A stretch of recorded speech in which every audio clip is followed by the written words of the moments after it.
On this episode, we'll discuss leveling up your church's live stream strategy.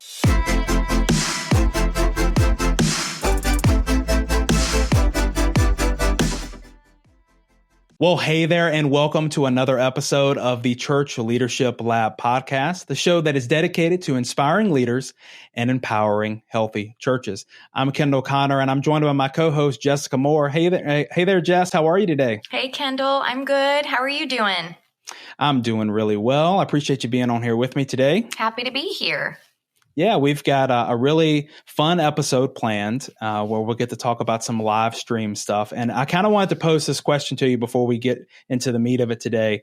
I want to know, first of all, do you ever watch your church's live stream? And if so, what is the craziest place that you have watched a live stream before? Oh, Kendall, you didn't want to give me a heads up. I thought it'd be more fun. I thought it'd be more fun if I surprised you with this Okay, one. yes. Let me think about that. I feel like we watched a live stream in an airport, and I think it was Madrid. I think that was. You totally beat my answer then. I guess it wouldn't have been live, so that's not true. I guess we watched a recent sermon.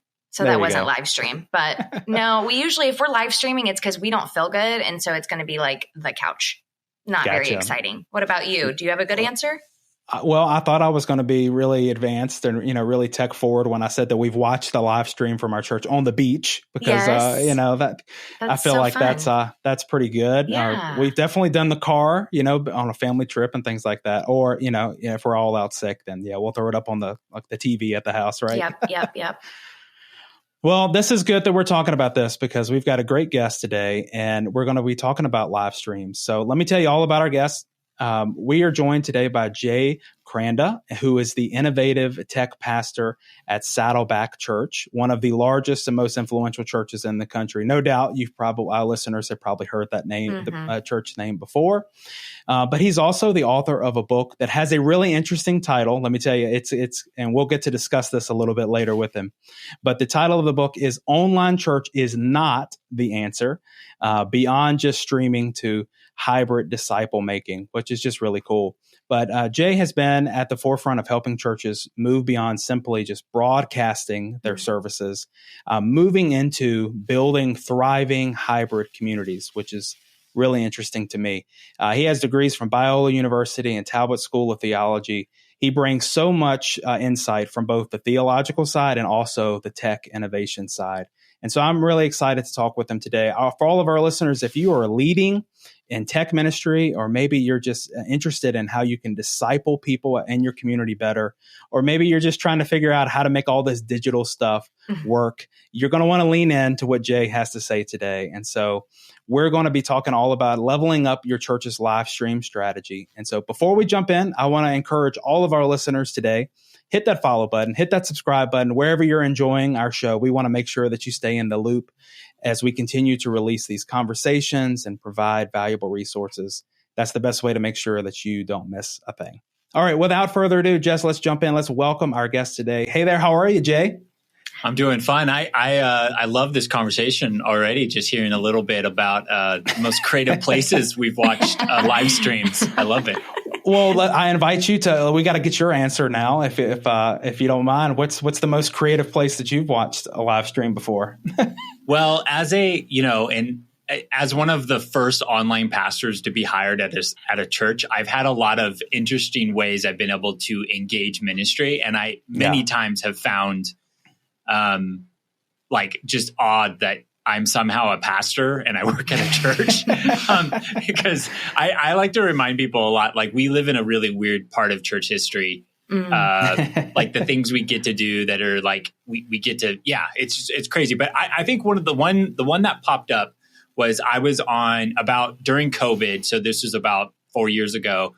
I was traveling. So my oldest son, who's now 14, but at the time he was turning 10.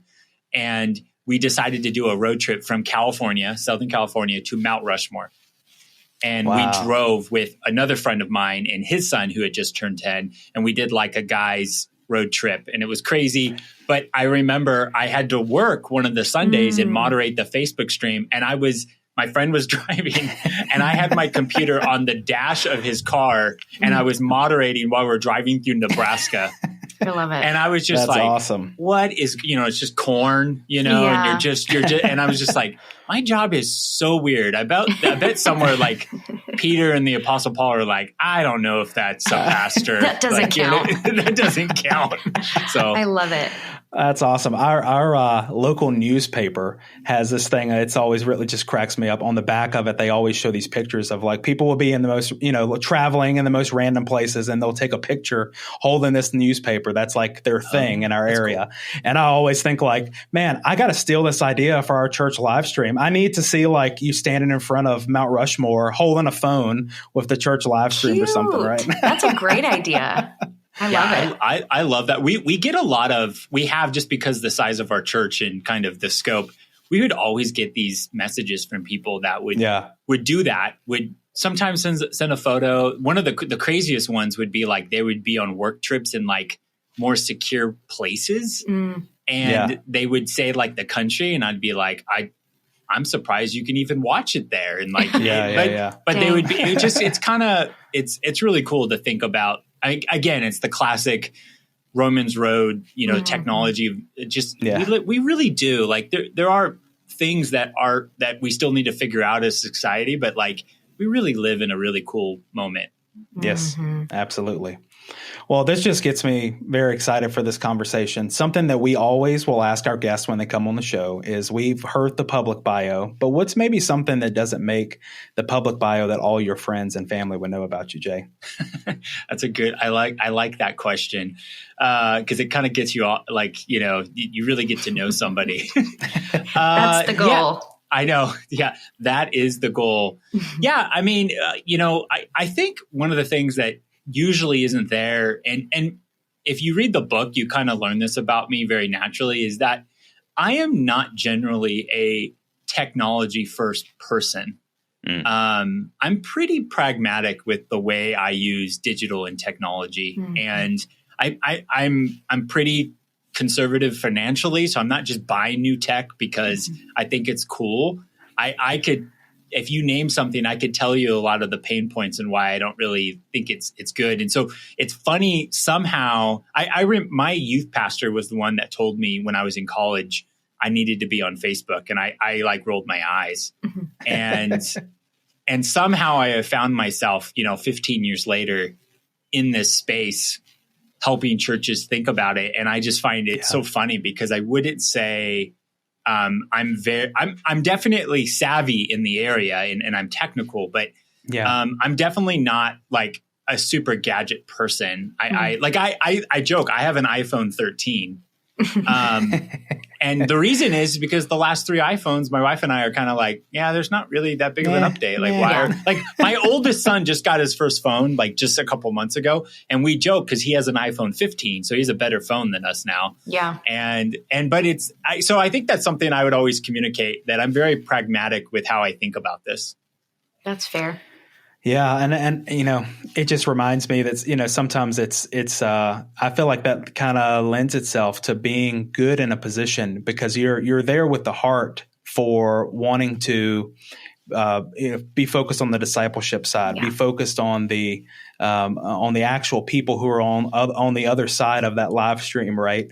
Rather than just, isn't it cool that we can, have a video, right? So that's very cool to me. Tell us a little bit about your story. I mean, I'd love to hear kind of what has brought upon this church online experience that you've been involved with for so long, and kind of what first drew you to the space, if it wasn't the, just the excitedness for the tech. Yeah. So I grew up in Southern California, have always lived in Southern California. And during kind of high school time, I was invited to a local church that wasn't directly connected to the church I'm at now, but was influenced from afar. We did a lot of, if people are familiar with Saddleback, Purpose-Driven Life was in Purpose-Driven Church, or books that kind of shaped, the same way as like, Calvary Chapel shaped a lot of Southern California. Purpose-Driven Life and those books really shaped a lot of churches in different ways, thinking about ministry very pragmatically. And I found myself at a church during a very hard hard moment in my own life where like my dad was out of my life. My mom was kind of struggling with her own mental health issues. I was living with my grandparents, and I found myself at a local church. And really the church became, I always say that, Jesus saved me, but the church really like restored me, became a family, because I didn't have I had a lot of like family members, like aunt and uncles, grandparents that helped raise me. But it was very fragmented. And so the church really like changed, really became like a real family. Like my youth pastor was like a father to me.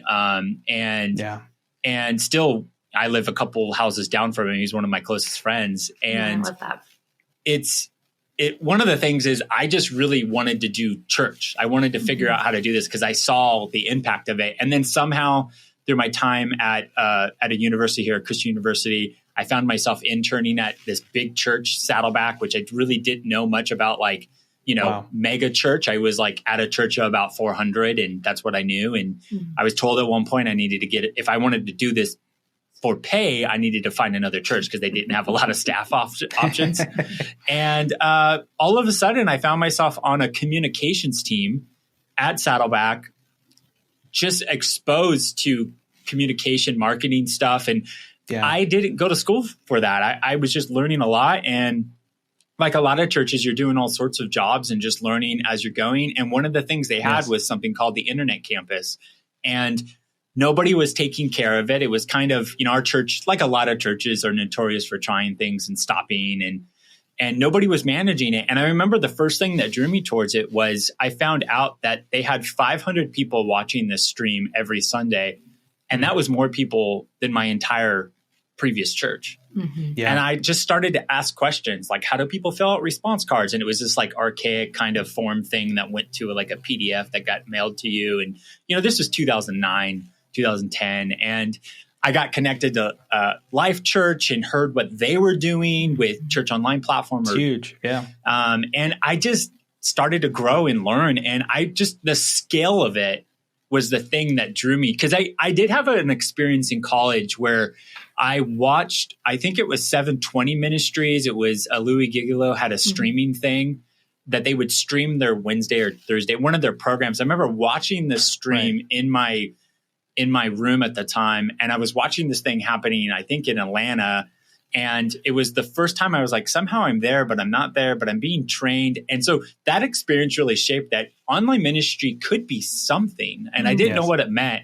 And so I think the scale and the undefined nature of it really, really kind of drew me towards it. And I'm like a active learner. And so I just started to meet with people, learn from what was working, not working. And over the course of just a couple of years, it was a volunteer thing turned into a part-time thing. And then in 2013, Saddleback created a role, the online campus pastor at the time. And I started to explore, and every year it was learning something new. And really COVID was like the Super Bowl. It was like, hey, this thing that is like a side thing is really important now. And so I joke a lot that, I had a friend of mine at a local church here in Huntington Beach. He texted me during COVID. He said, he was actually one of my professors in college, but he said that, pre-COVID, we were flirting with digital.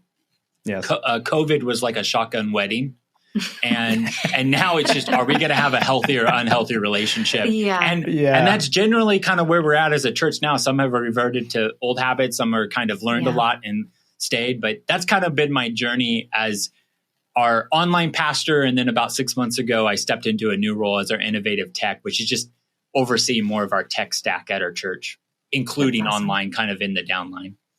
I love that analogy so much because I've been at Ministry Brand since 2019, right? And so very similarly, churches came to us, and all of a sudden, if they hadn't adopted digital, they had a very big need, right? And so I went from like onboarding like 1 or 2 customers a day to we went to these like massive group onboardings of like 200 plus people. And I came in one Monday morning and my boss, Carrie Gregg, was like, how do you feel about hosting a big group onboarding instead of just 2 clients a day? And I was like, yeah, let's do it. But I mean, that shifted on our side of the house too. That really kind of shifted the way that, we served our clients, because it went from, this is a fun, nice to have, to Yes. we literally cannot do church. We can't sustain our ministry without digital.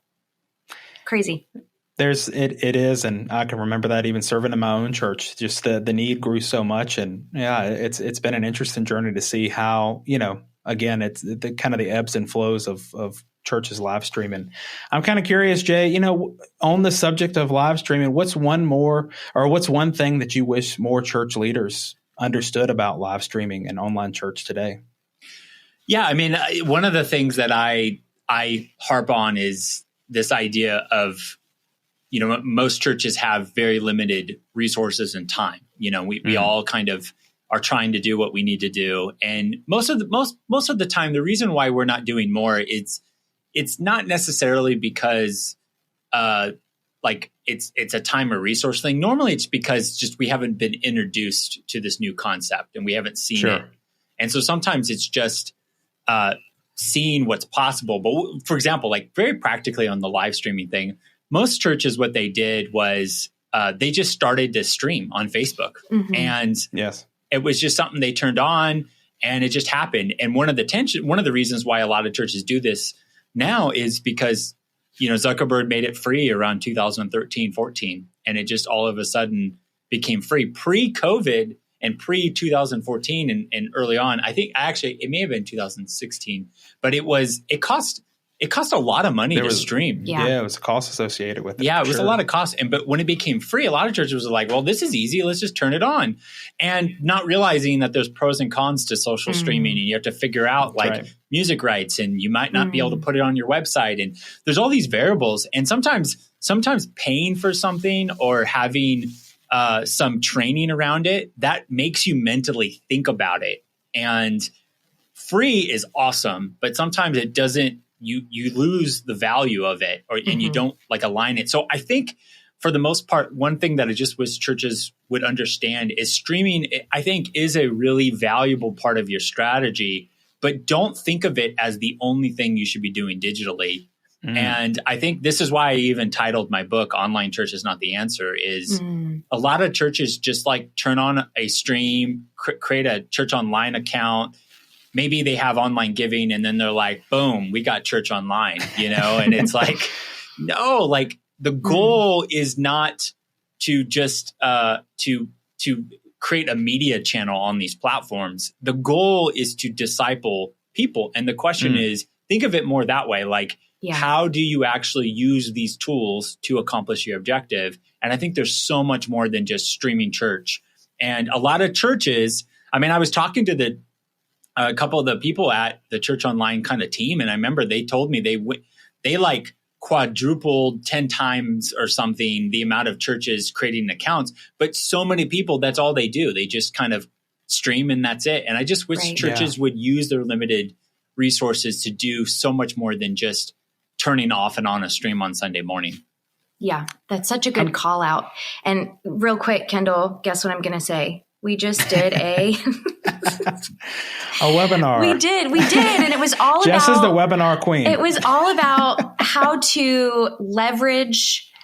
I mean, it was digital engagement was the big idea. How can you engage with your congregation well digitally, and leverage the tools that you have, some of which are actual tech tools, but other things are just the humans at your ministry who can engage deeply, who can be available, just thinking through all of that, QR codes, social media, leveraging all of those things to build a bigger strategy, not just let's throw church online and see what happens, Well, and it really you brought us some really good points, Jay. I love that you said that it's not, it can become like a checklist item is what it got me thinking. Okay, a church may think, okay, well, we did the work, we bought the camera or we did whatever. And okay, now we've checked that box. We're good. But what I'm kind of hearing from you is that it's not just having it. If you really want to have a strategy involved with it, it involves taking it deeper. It's not just going live. It's, can we disciple these people? Here's the problem. We don't know, how do you accomplish that? Can you shed some light on that? Yeah, I mean, and I would even push this a little further. A lot of a lot of churches, if you get a certain size, they go, oh, do we need to hire an online pastor? And again, that could be another checklist. And one of the things is I think that there is a place for an online pastor depending on your size and stage of church. But I also think sometimes that kind of assumes that all your digital stuff gets thrown to that person. And really my hope is, I think digital and technology is something that every staff, every volunteer should be thinking about. It shouldn't be segmented to one person or one team. And that's not the intended purpose of that role, but that's what can happen. And one of the things I say a lot, especially when I was our online pastor, is that there are so many things happening digitally and technically that I can't know the solution. Right. And I will often go into a conversation and they'd be like, Jay, do you know? And I'd be like, I have no, the things I use are practical to my workflows and who I am. And I'm constantly seeing things from other churches or companies or my kids or even my wife. My wife will do something. She's not super technically savvy, but she'll come up with a solution and be like, oh, that's a really good idea, And the point is, the point that I'm always trying to communicate is you need everybody firing within your church, within your ministry, thinking about ideas and not be worried about where the idea comes from. And just trust me, you'll have trust. So many churches have business leaders and that are doing amazing things, and you can glean from that. For example, if you're trying to start a killer Instagram ministry, maybe the church secretary shouldn't be doing it. Maybe the 19-year-old that has 5 times more followers than you, maybe they should do it and just cast some vision and empower. And so it's about getting everybody engaged and not just putting it to one person would be one of my main mantras. Because trust me, there are digital is this moving target. It's always evolving. It's always changing.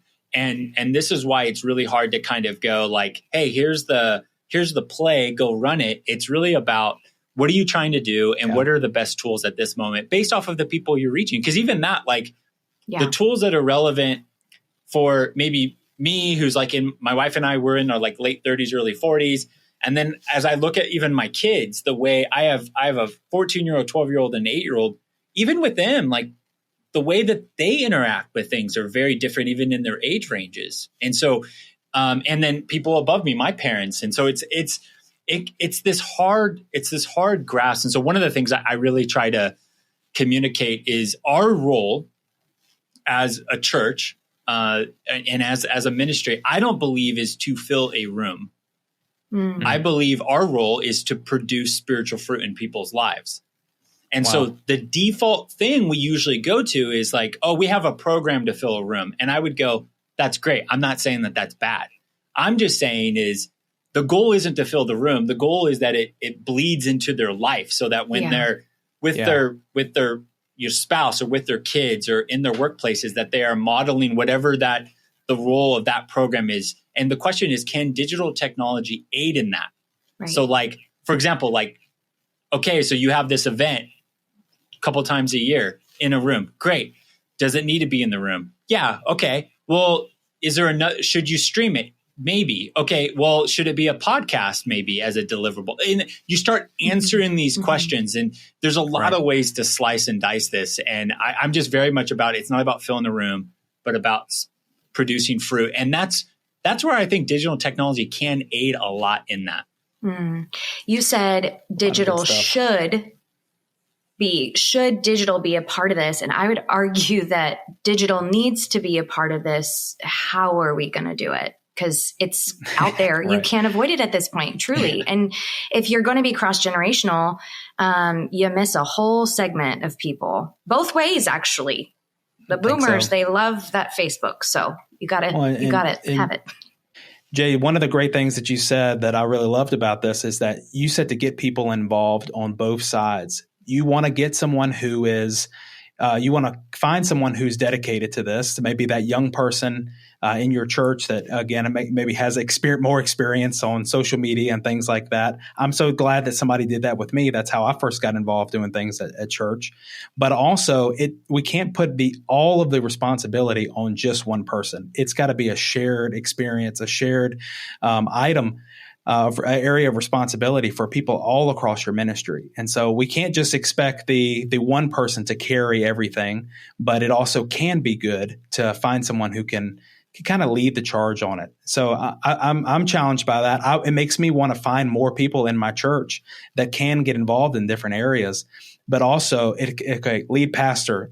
Let's be thinking about ways that you can utilize this, right? Executive pastor, worship pastor, all these different areas, kind of have some skin in the game, so to speak, and see how you can get involved on that as well. The other thing that I love that you said is that it isn't going anywhere, right? Like this is something that we've got to lean into and really got to make a priority in our ministry because, this is something that's going to be around for, the foreseeable future, right? Yeah, and it's easy to it's easy for us to dismiss things because I think, especially the older we get, generally it's true we are not changing as fast anymore. We tend to, I usually joke that I think I understand why we only live 80, 100 years now because there's only so much change we can endure. Do we really want to be here at 150, 200 years? You know what I mean? And so I think, and the church is historically, we are amazing at preserving our doctrine and what we believe, but that same strength also reveals that we tend to kill people who introduce change too quickly in our history. And so I think we are naturally creatures that kind of go, should we embrace this? And I think it's one thing to go, we're not gonna, we don't really need to be using digital and technology. TikTok is lame, whatever. And you can, there are reasons to kind of be hesitant. I'm not saying don't be hesitant and don't be a critical thinker, but I do think, we've gone through this. We've gone through this in our short time. I remember being in high school, I was 16 and my mom bought me a singular phone, and that was before AT&T for those who don't remember. But I remember she bought me this phone and I was annoyed. I didn't want a phone. I didn't want to pay for the phone. I didn't want to have the prepaid minutes. I could play Centipede on it and call my. What am I doing with this? Yeah. And then I remember a couple years later, not a couple years later, a little bit longer. That I remember my brother, who's terrible with money, who I love to death, but at the time he was terrible with money. He bought the first iPhone, and I remember watching him going, "Oh man, I really want that." And so one generation, I would never, cause before that, you had phones in cars and that was cool, but I'm never going to get a car with a phone. And then you had these phones, and I didn't do anything. I didn't really need it. And I remember some of my friends had BlackBerries, but I was am I really going to, I don't have a job and then once the iPhone came in, it introduced this new thing. Yeah. And then it just changed. And so I could, one generation, I might go, I don't need a phone. And now it's I couldn't live without my phone. I couldn't be as productive without my phone. And the same thing happened with credit cards. People said I would never put my credit card online. You remember when eBay and PayPal and all, I would never do that. And now it's it's just, we do standard. It's a standard. Yeah. And so there are things in our ministry, in our church that we kind of gag at first. And I would say, before you say never, just watch the technology evolve, watch the adoption. And so so people are doing this right now. There's still people that kind of roll their eyes at crypto.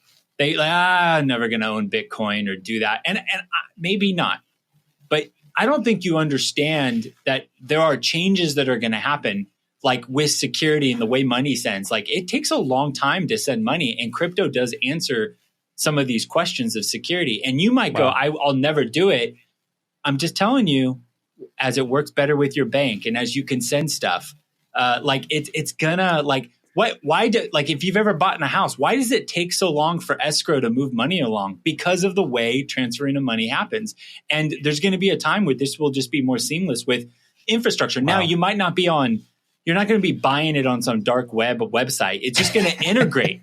and it's going to be seamless. And so what I'm saying, this is my long rant to go. There are things on digital technology, your church, you right now are kind of anti. And trust me, as it becomes more seamless and more integrated, the same way as putting your phone, putting your credit card on your phone became more seamless, the same way as having an iPhone made you want a phone. All these areas kind of evolve, and then all of a sudden you embrace it. And I just want church leaders and volunteers and staff and everybody, I want us to be more willing to engage this if it helps us with our objective. Mm-hmm. Yeah, that's so good. And you're bringing up the crypto example at a great time, because we just wrapped up our last podcast episode was actually on how to accept crypto and stocks and all these different things in the church. And why you should. So that's it. That's a great timing on that. I love it. Adapting the new technologies and things like that. It's so important. And there are listeners today at their churches. They may have live streaming. It may just not be a real area of ministry. And I'm just kind of curious, do you have any examples of how you've seen real life change, how you've seen real discipleship making that's come through live stream? Any examples that you can give? Because I want to encourage our listeners today that this can be more than just a video archive. It can be more than just, being able to watch while you're away on vacation. Yeah, I kind of put this into like kind of 3 S's, where like there's 3 reasons why people engage online on a stream. And the first one would be seasons of life. There's seasons of life that people run into that they may not just be able to walk into your physical building. So it might be, they're new to faith and they're just exploring. They might even be new to, having a relationship with Jesus, and they're still being, they're uncomfortable. There's new parents, there's work schedules, there's, having, soccer games on Sunday, and there's all these variables. And so sometimes we over label it as like people are just lazy. No, there are real things that happen. If you have a family and you've had everybody sick, like, how, like it's not fun. Yeah. And I see this as an ability with a simple live stream is you could keep people engaged in those seasons where before they wouldn't be able to. Mm-hmm. And I think that's really compelling, especially too, if you think about it as a way to keep them coming back. There are things you can do on the stream to keep people engaged. There's also sickness issues where like prolonged sicknesses, or even like a big category is that I experienced early on was there are elderly people that can't come to church anymore. And this is the only way they can engage. There's also this huge booming area of, of mental health issues where, social anxiety and other extreme versions of this, where online is the only option and might be the first option before they commit to coming in person. And people don't understand how great point. A lot of these like things that are happening, especially in younger people, where just there's more social issues, and especially COVID created a lot of this. And we get to keep them engaged. And I do think it can be a hook to them building trust with you to ultimately come long term. And then lastly is I would put it into like security, where like there are, and we see this a lot in our ministry, where there are places in the world where you can't freely worship. And, or at least you might be able to freely worship, but you can't freely convert. Whatever family you're born into, you kind of have to align with that religion or that faith. And like the ability to be able to check out and engage with your church digitally, it might be the only option. There's also domestic issues where there might be issues within a marriage where somebody can't just go down the street and they're looking for something and they can't leave the home. And these are things we've encountered. We had an incident years ago. I remember somebody started watching online. They were in another country and they were in a relationship and there were some physical things going on and they were out of country. And so I couldn't even like report this. It was really hard.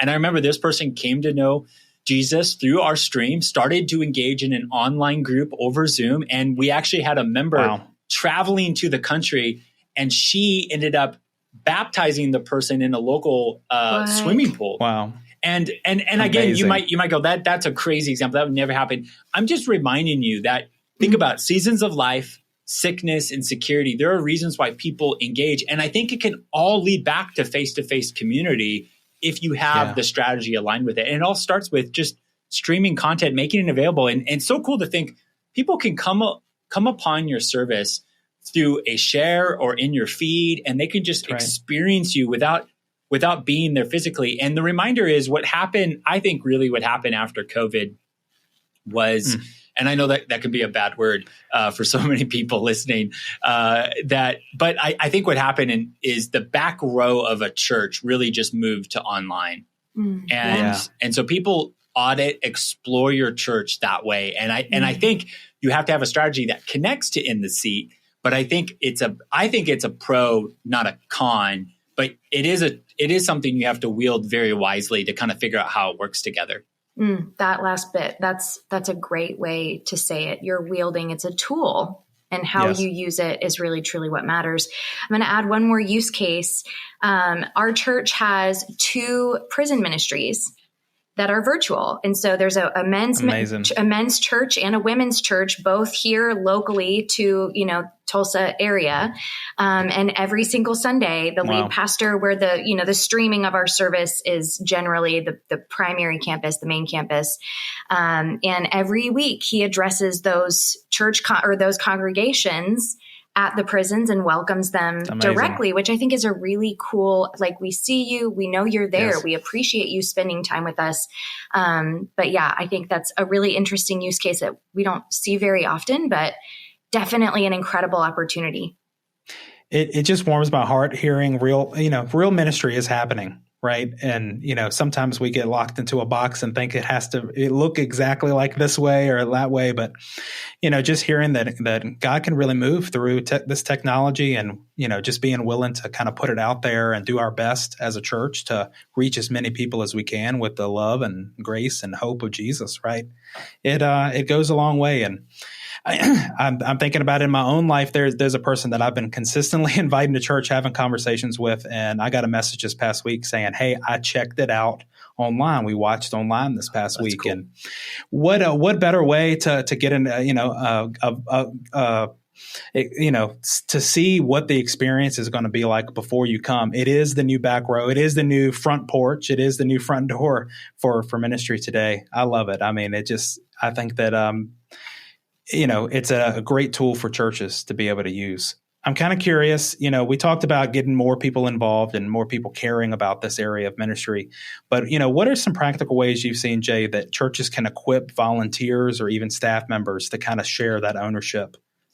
Yeah, I mean, one of the very practical ideas that I kind of roll out, I kind of explain it in my book that I think churches should kind of do if they want to take this to the next level is kind of have a digital volunteer summit event at your church where you just pick a Thursday and say, hey, if you're part of digital ministry in any way in your work or your personal life, and I would joke, like, if you got more YouTube subscribers than us, like, show up, help us, like please.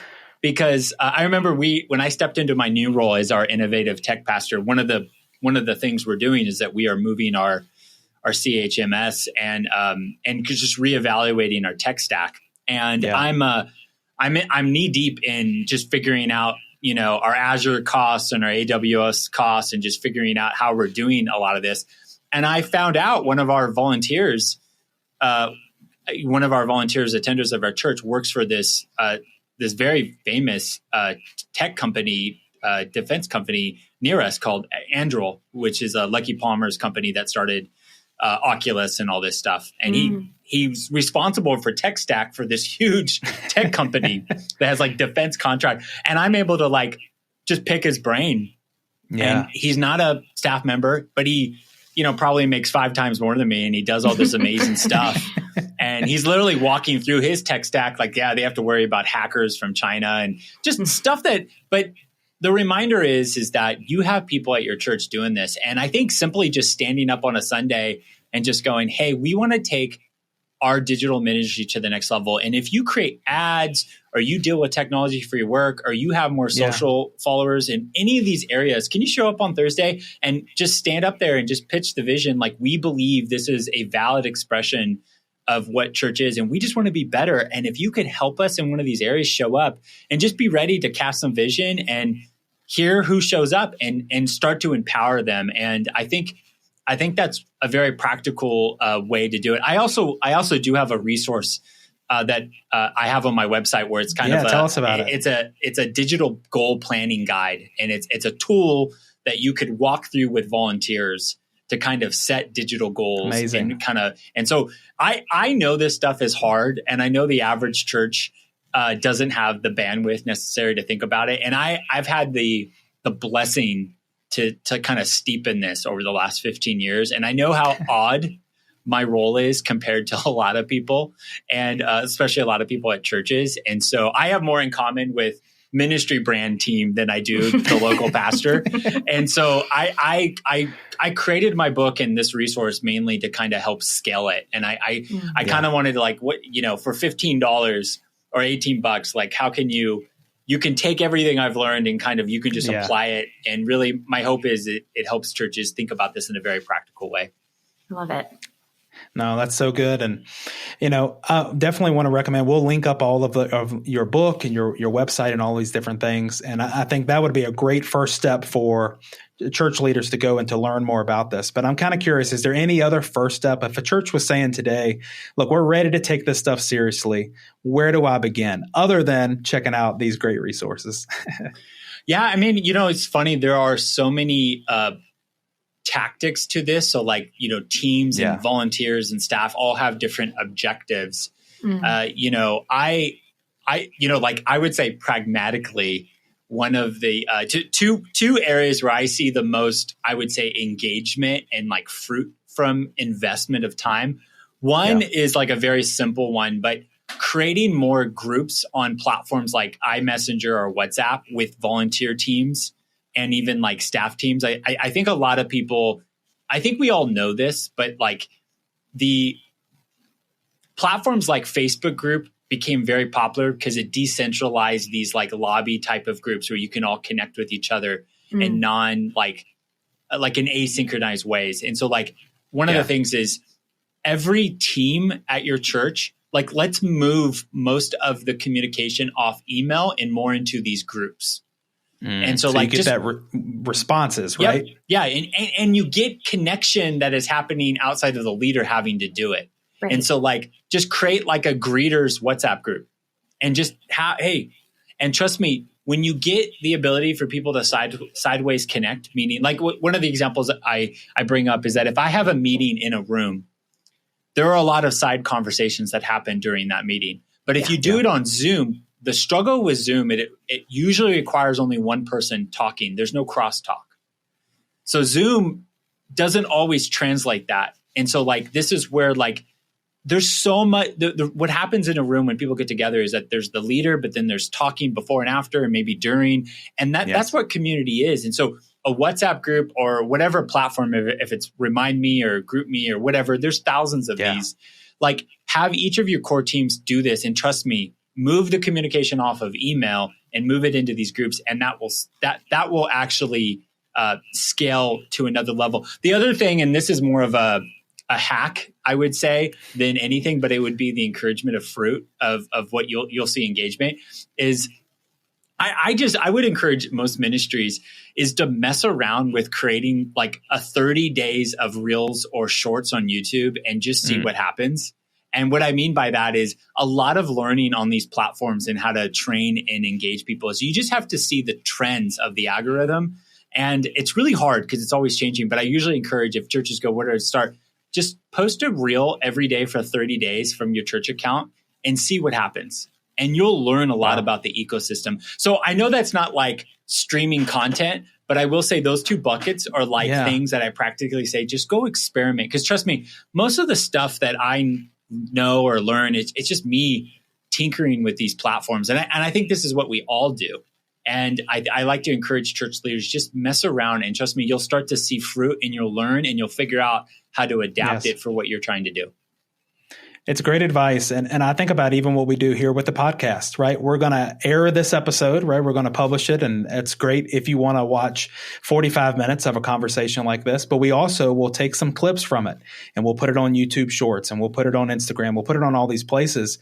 And sometimes, the value isn't, someone who isn't going to sit down and watch a full episode or listen to a full episode, they will check out those reels. Mm-hmm. They'll check out those short videos, and you can provide value. And again, it's one of those things, test it and see with your church, because sometimes we'll get an insane amount of views on those short videos. And, again, that's just providing small amount of value in a place where you might not have gotten the opportunity if you were going with a full episode. I'd say the same thing with your church's live stream, right?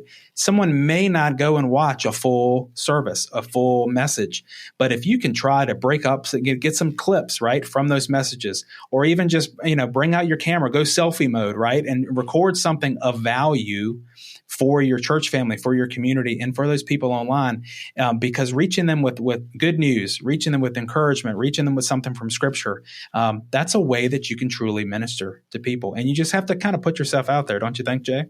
Yeah, I think I was just listening to an interview from the co-founder of Patreon, and he was unpacking some of the learnings with YouTube the last a couple of years. And one of the things he said was, shorts and reels and TikToks are kind of the top of the funnel now of a lot of this long form content. And because it's very true. If you listen to the creators in these forums, like short form content is not generating a lot of revenue. This is more technical, but long form content is. And so the way these people do this now is they see the shorts and the reels and the TikToks as kind of moments as top of the funnel, the way that you drive interest. Yes. And then it makes them, because the same, I was sharing this before, that I had seen a couple clips on Instagram from your guys' podcast, because I know Phil or Holly or some of the people that have been on. And I'm like, oh, this is cool. And so I joked, I said, your strategy is working, because somehow it moved, it moved into my algorithm. And but that doesn't mean it doesn't replace the long form of the 45-minute pod. It just means, but this is the hard part about digital and technology, kind of like bringing it all together, is that there's always something new happening. And it's like, what does this mean? And part of the thing I would tell a average church leader is, don't get super distracted about everything's happening. Focus on what's important to what the people you're reaching and the ministry you're trying to do. And think of it as just be a little bit more of a learner. Just try things out. And if it doesn't work, you stop it. You don't need to be on Discord and Twitch and YouTube and VR and all this stuff. You got to do what's important to you. And but you listen to pods like this and read books like mine to kind of figure out, okay, like what's the framework? And pods like yours kind of help ministries think very practically about it. And this is why just subscribing to your pod or doing stuff like that is a very practical thing, just to be reminded. And then this week, just go try one of the things out. And trust me, if it works, great. If it doesn't, you learn and you try something else out.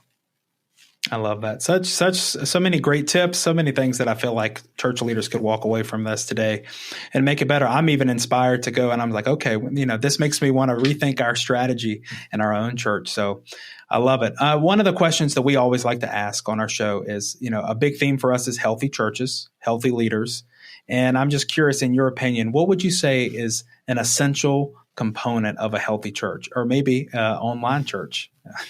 Well, one of the big things about online church I would answer is spending more time thinking about how to see faces on a video call than just views.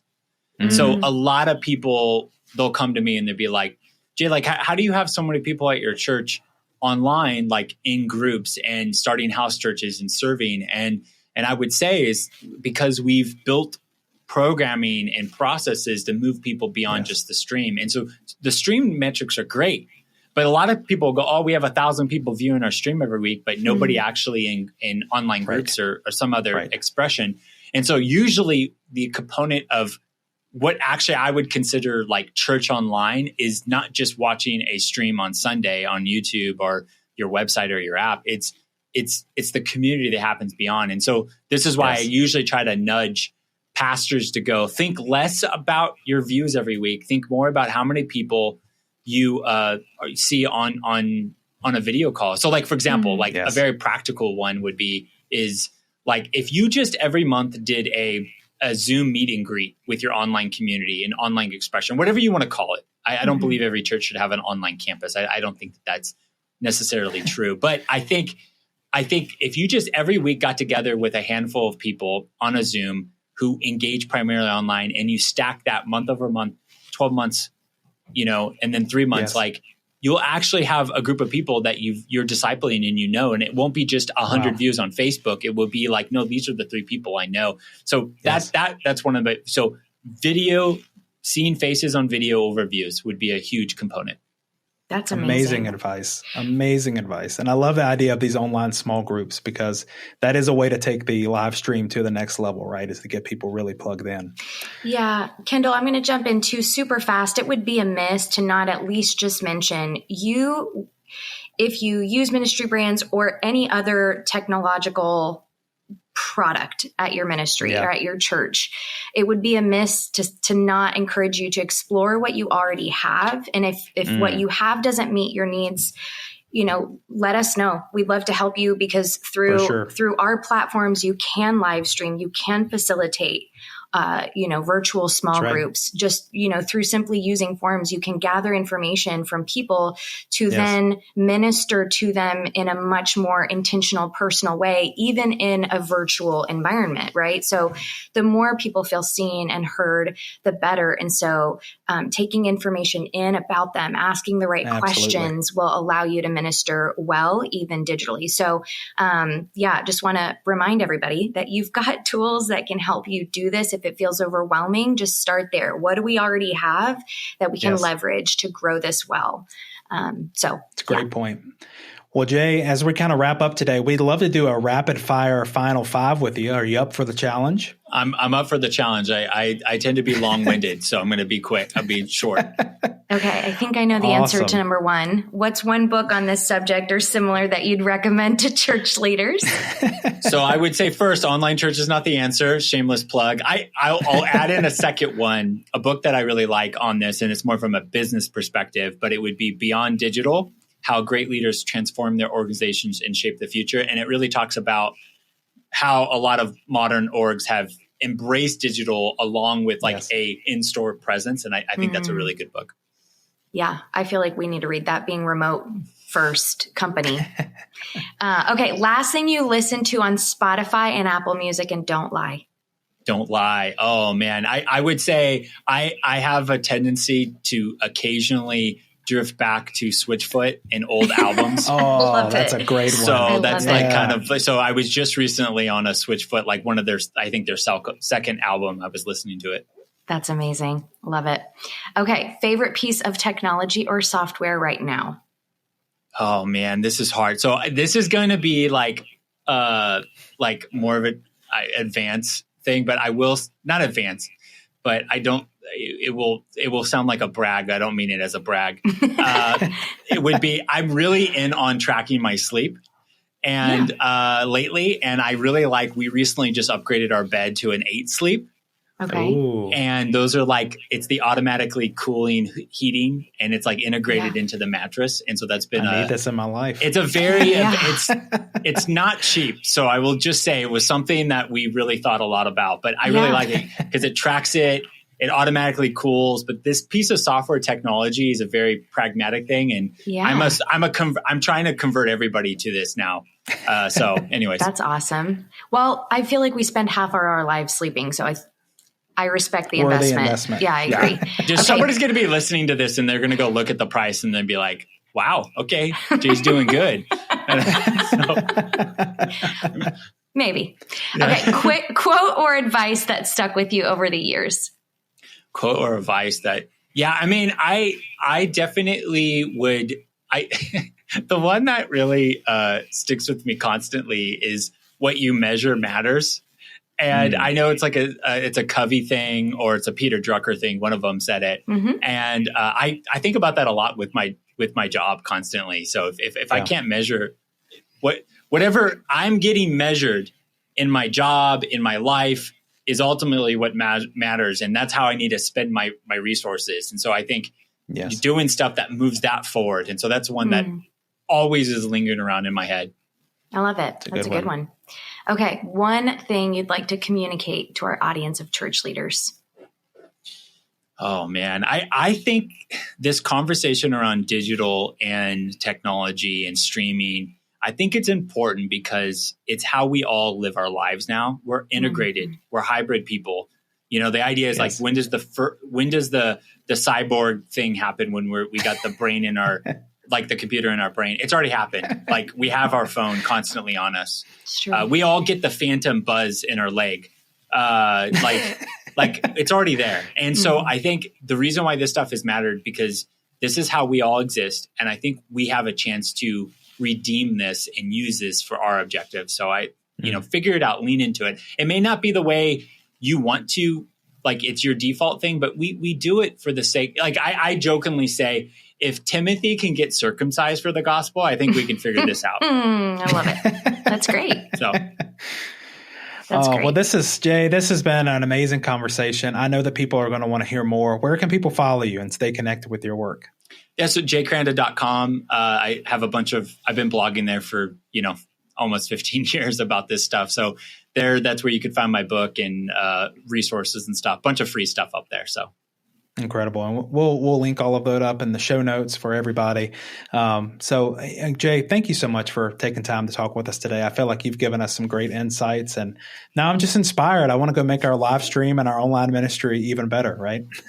Well, figure it out. I think we're all figuring it out together. And I hope it was an encouragement to everybody listening, watching. Yes. Absolutely. Well, thank you so much. And Jess, thank you for being on here with us. And I know, I'll say I've taken a lot of notes. I'm ready to go and make some things better. This is exciting. For all of our listeners, thank you for being with us and for checking out this resource with us. Be sure to look at our show notes and check out these resources. Check out his book because I know that's going to be a blessing to you. And if this podcast has encouraged you in any way, would you consider sharing it with a friend? Share it with someone in the ministry. Maybe it is that person in your church that has so much more followers than your ministry does, and you can say, "Hey, help me with this. This would be the episode to share with them." Thank you for being along with us and checking this out. We want to continue to equip leaders just like you, and so share it with somebody. Help us to get the word out. Again, hit that follow button, hit that subscribe button, and until next time, keep leading well right there in your community. You're making a big difference, and we can't wait to see you right back here next week on Church Leadership Lab. This episode of the Church Leadership Lab podcast is brought to you by Ministry Brands, the largest provider of church technology software. Over 90,000 churches rely on Ministry Brands for their single platform solution that brings together all the digital tools a church needs.